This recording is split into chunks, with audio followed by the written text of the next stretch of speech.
Hi guys, in this tutorial I'm going to show you how to assemble my Blossom Fairy.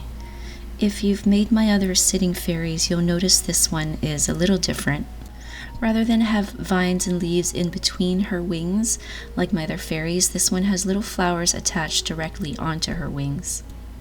And here you can see with my other fairies I have long vines trailing out of their wings, but for this fairy the vines are part of the main wing.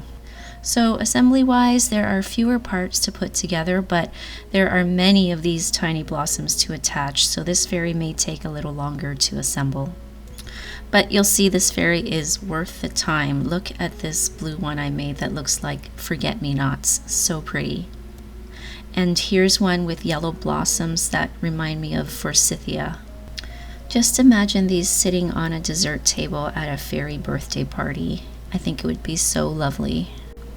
For this tutorial, I'm going to assemble this one that looks like cherry or apple blossoms.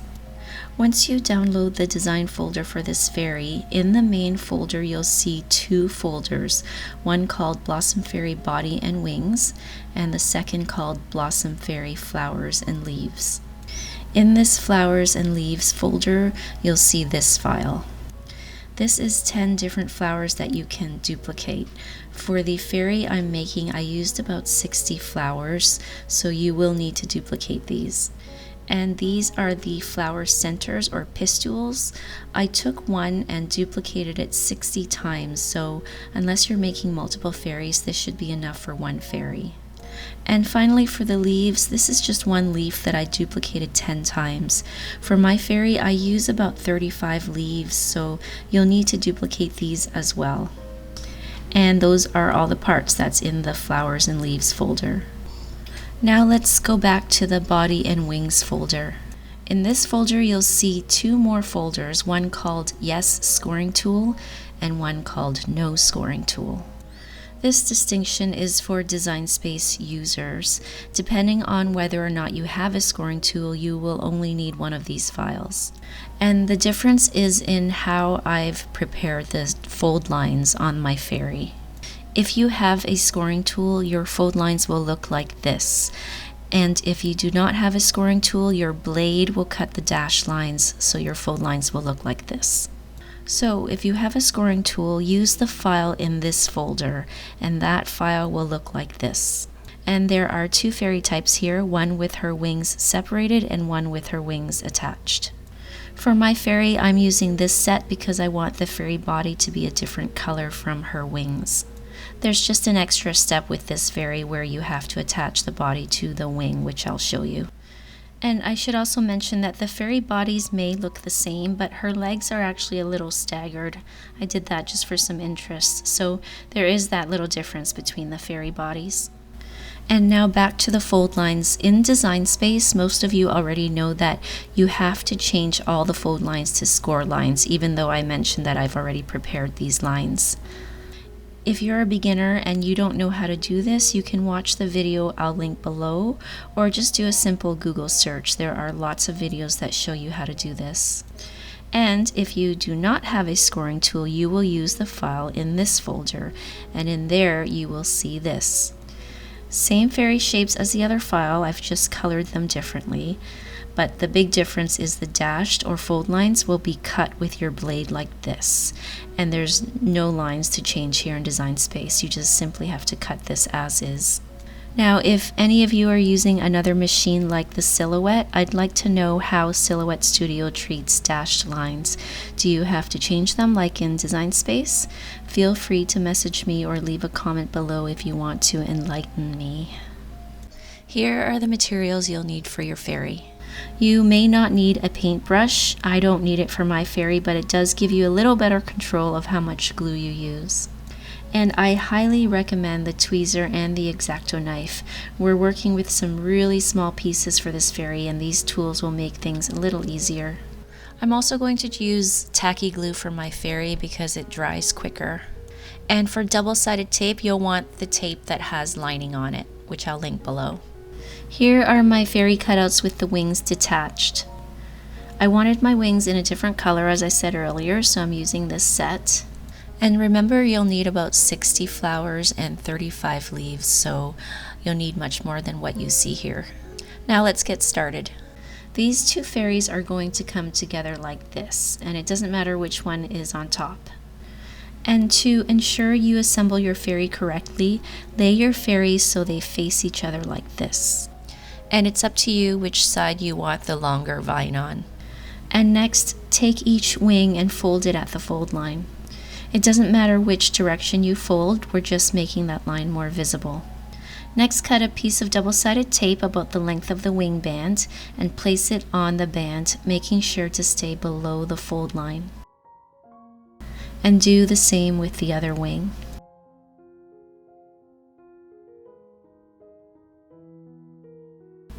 Now remove the lining on the tape, and on your fairy backs you will see a flat area with slight ridges on each end where the wing attaches, so you can line up this flat area with the wing fold line.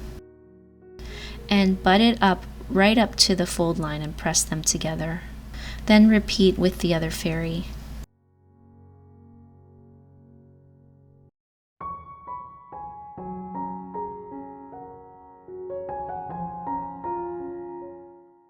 And if you're making the fairy with the wings attached like this one, you can now come in at this step and follow along from this point.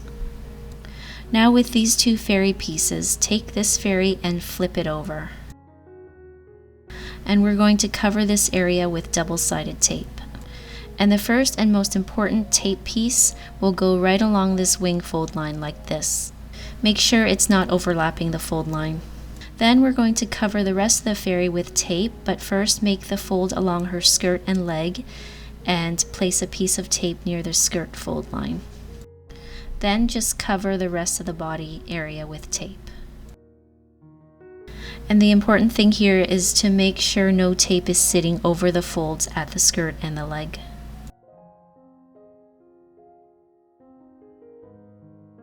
Now take your other fairy and align it on top. Try to get a perfect or near perfect alignment.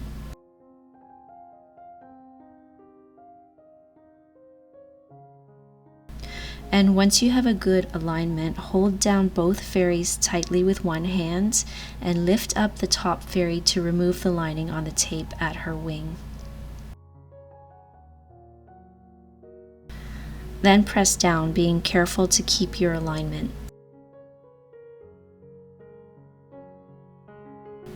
And now that they're held together securely, you can remove the lining on the other tape pieces.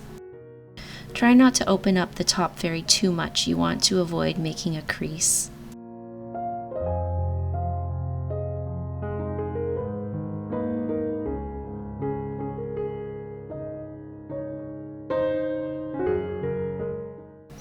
And that's it for the fairy assembly. Now we can decorate her wings with the blossoms. To prepare my flowers, I'm using this ball burnishing tool and a towel that I folded a couple times. And I'm just taking each blossom and pressing around the center with my burnisher. This just lifts the petals so you get more dimension.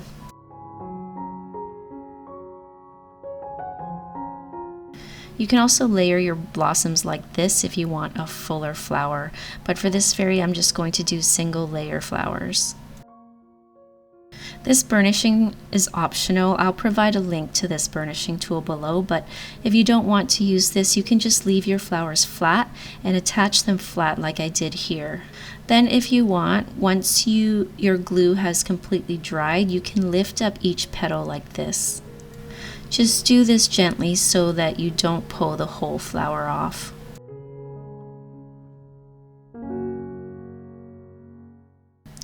Now we're going to glue on our flower centers. These are pretty tiny pieces, so when you cut these out, keep some sort of scraper nearby because you'll need it for these. If you don't have a scraper, you can use a cake spatula, a butter knife, a pastry scraper, anything with a flat, hard edge. Even a credit card will work. So I'm just dabbing glue onto a few blossom centers directly with my glue bottle. You can also use a small paintbrush if you find your glue bottle is letting out too much glue. And now the best way to pick up the center is with the end of your X-Acto knife like this. and then just transfer it over to your glue and it should dislodge from your knife tip. And now repeat this until you have about 60 flowers made. And next we can glue our flowers onto the fairy's wing. You can make your flowers as dense as you like. I prefer to see some of the wing branches just to give the eyes some rest. So I'm going to follow a similar layout to this blue one. And again, I'm dabbing glue directly from my bottle onto the branches, and I'm going to first do the ends.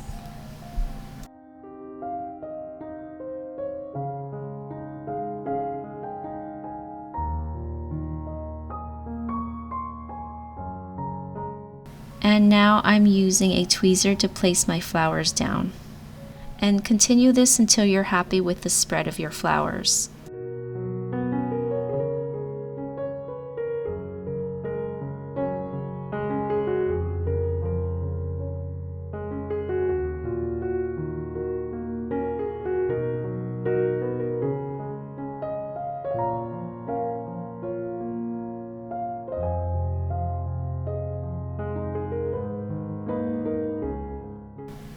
Now place some flowers along your long vine.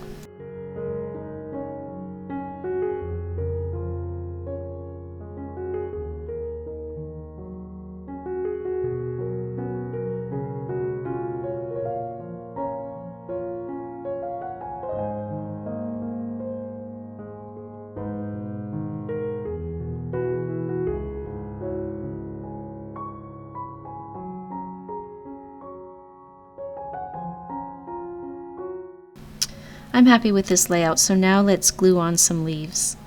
With the leaves, you'll notice one end is wider than the other, so place a dab of glue onto the wide end. Then just tuck them in under your flowers.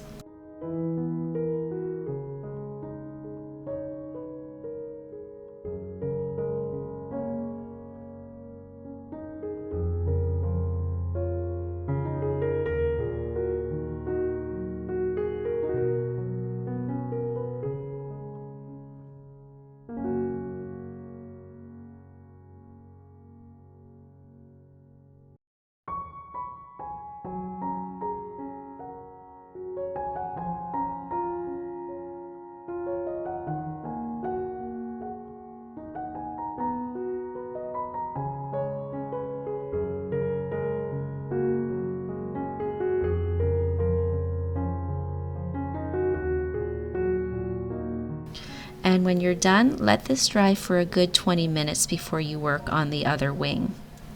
So here's my fairy after I've let the glue dry on the other side, and now I'm going to repeat the same process on this wing.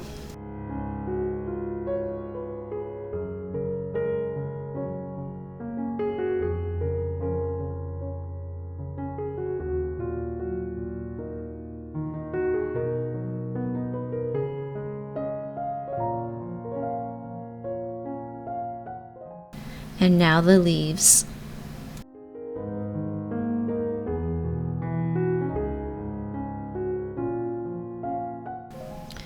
And that's it, your fairy is done.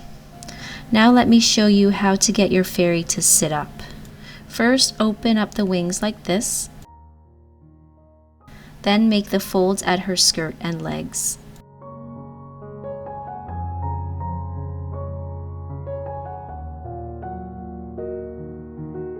The legs just need a slight fold.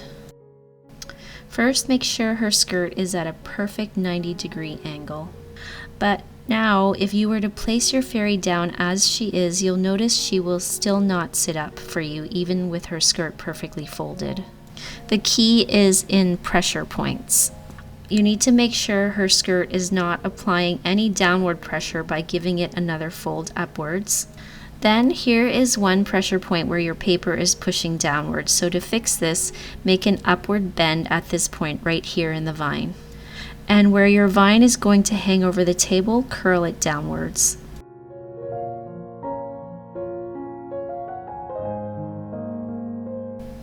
And now it looks like she wants to lean to the right, so there are some pressure points we need to relieve on the other side.